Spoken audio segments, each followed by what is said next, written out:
Lake Mead has now fallen back into record low territory, and the latest outlook is worse than many people expected.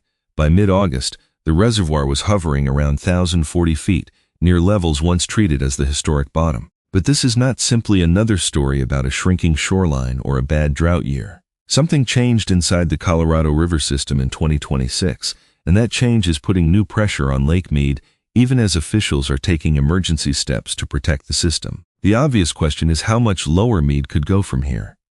The harder question is why a system designed to move water between two enormous reservoirs can no longer protect both of them the way managers would like.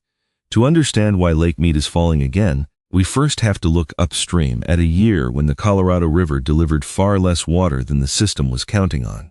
For years, one number marked the worst point of the Lake Mead crisis, the record low reached in 2022. That level became a reference point for just how far the reservoir could fall during the most severe stretch of its decline. Then the lake gained some ground, and for a while that record stayed untouched. But by mid-August 2026, Lake Mead was back around 1,040 feet above sea level, essentially returning to the territory that had defined the previous bottom. The difference this time is what the projections show beyond it. Federal forecasts do not point to a quick rebound that would make this another brief dip. They show continued pressure on the reservoir, with Mead remaining near historically low elevations as the system moves forward. That makes the old record much less reassuring than it once seemed. Lake Mead has not simply returned to its former low point. It has reached a level that can no longer be treated as a reliable floor. And if the lake is falling back into record territory after previously recovering some ground, the important question becomes what changed in the Colorado River system to push it back here. The strange part about 2026 was that even the snow on the mountains did not tell the whole story. What mattered to Lake Mead was how much of that water eventually made its way through the Colorado River system, and by spring, that picture had become far more troubling. Lake Powell is fed by runoff from the upper Colorado Basin, where winter snow normally becomes a major source of water for the reservoirs downstream. But snow on the ground does not automatically become water in a reservoir. Dry soils, warmer conditions, and losses across the watershed can absorb part of that supply before it ever reaches the river. By June, inflow into Lake Powell was running at only about 12% of average. That was not simply a bad month for one reservoir. It meant the system had far less new water available to work with at the exact moment. Lake Mead was already back near record lows, so the immediate problem in 2026 was larger than Mead losing water. The two largest reservoirs on the Colorado River were being forced to operate with an unusually small amount of new supply entering the system. And once there was not enough water to relieve pressure everywhere, managers faced a much harder question: which reservoir had become the more urgent one to protect? Sending more water toward Lake Mead sounds like the obvious answer, except that water has to come from somewhere first. Much of it arrives from Lake Powell, the enormous reservoir upstream, where releases through Glen Canyon Dam continue down the Colorado River toward Mead. In a normal year, that connection helps managers balance the two reservoirs. But 2026 was anything but normal. With so little new water entering Powell, every additional amount released downstream would leave less behind in a reservoir already sitting at historically low storage. And Powell is not simply a holding tank. Its elevation matters for hydropower generation and for the ability to move water through Glen Canyon Dam. That changed the problem completely. Managers could no longer look at Lake Mead and simply ask how much water it needed. Lake Powell had become a constraint on how much help Mead could receive. Sending more downstream could reduce pressure at Mead, but it would increase pressure upstream. So with too little water available to comfortably protect both reservoirs, the system was approaching a choice. Keep sending the amount of water that had been planned, or hold more of it in Powell and force Lake Mead to absorb the difference. The choice facing federal water managers had no clean outcome. Sending the planned amount downstream would give Lake Mead more water, but it would also pull Lake Powell lower during an exceptionally weak runoff year. As conditions deteriorated, protecting Powell became the more immediate operating concern. The original plan called for about 7.48 million acre-feet to be released from Powell during the year. Continuing at that level would have provided more water downstream, but it would also have reduced the buffer managers were trying to preserve upstream. So the plan changed. Reclamation reduced the annual release to about 6 million acre-feet. The difference was roughly 1.48 million acre-feet. That water did not disappear from the Colorado River system. It was being kept upstream rather than reaching Lake Mead under the earlier plan, and that changes how the current decline should be understood. The terrible runoff created the shortage, but the operating response helped determine where part of that shortage would be felt. Protecting Powell reduced one immediate risk while adding pressure to Mead. That raises a much more practical question. If Lake Mead keeps falling under that pressure, at what point does losing another few feet begin taking away things the system actually depends on?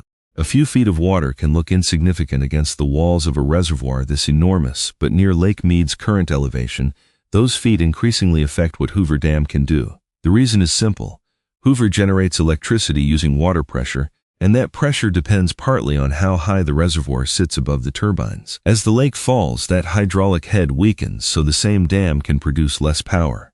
Hoover was built with more than 2,000 megawatts of generating capacity, but at a Lake Mead elevation near 1035 feet, reclamation estimates the available physical capacity could fall to roughly 382 megawatts. That is why the current decline matters before the reservoir comes anywhere close to empty. Falling water is not simply exposing more rock along the shoreline. It is gradually reducing the operating capability of one of the most important pieces of infrastructure on the Colorado River. And lower elevations eventually create even harder constraints than reduced power generation. So if every additional foot now carries a larger practical cost, stopping or slowing the decline becomes far more valuable. Water agencies are already spending real money trying to do exactly that, but the harder question is whether those efforts can actually change Lake Mead's trajectory or only buy it more time. One of the clearest signs of how valuable every remaining foot has become is that agencies are now spending millions of dollars simply to keep water in Lake Mead.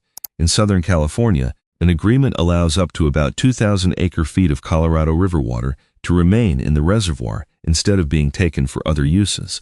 The federal government can provide roughly $65 million in compensation for that conservation. And the water matters. Leaving it in Mead can keep the reservoir higher than it otherwise would have been, slowing the approach toward the operating constraints that become more serious as the lake falls. But there is a limit to what money can accomplish. The Colorado River system moves and stores water on the scale of millions of acre-feet, while the extraordinarily weak runoff of 2026 left far less new supply entering the system. Conservation can reduce how quickly storage disappears, but it cannot replace water that never arrived. That means these programs are buying Lake Mead something extremely valuable: time, not a permanent escape from the shortage, and every additional acre-foot left in the reservoir also has to come from water someone else could have used. Once the system reaches that point, the hardest question is no longer simply how to keep Lake Mead higher. It is who should absorb the shortage when there is not enough water to protect every part of the Colorado River system at once. The hardest part of this crisis is no longer proving that Lake Mead is dangerously low. It is deciding which risks the Colorado River system can afford when there is not enough water to remove them all. The chain is now clear. An exceptionally weak runoff year left far less new water entering the system. Lake Powell became harder to protect while maintaining the releases that would have helped Mead. Managers responded by keeping more water upstream, reducing one immediate risk at Powell while increasing pressure downstream. Conservation can return some of that breathing room, but every acre-foot saved has to come from somewhere, and money cannot replace runoff that never arrived. That is what changes the meaning of Lake Mead falling back into record territory. This is no longer simply a story about one reservoir losing water. It is evidence that managers are increasingly being forced to decide where scarcity will be felt, which reservoir gets more protection, which users conserve more, and which risks are accepted for longer. The rules governing the river are also entering a transition, so the exact choices ahead are still uncertain. Future snowfall is uncertain too. But one thing is already clear. Protecting Lake Powell can increase pressure on Lake Mead, protecting Mead can increase pressure elsewhere, and conservation can buy time without creating a new river. For generations, the Colorado River helped build cities, farms, power systems, and communities across the American West. The challenge now is not to pretend that every difficult choice can be avoided. It is to build a system capable of making those choices before the river makes them for us. Lake Mead may be the warning we can see, but what happens next will reveal how much the West is willing to change to live within the water it actually has.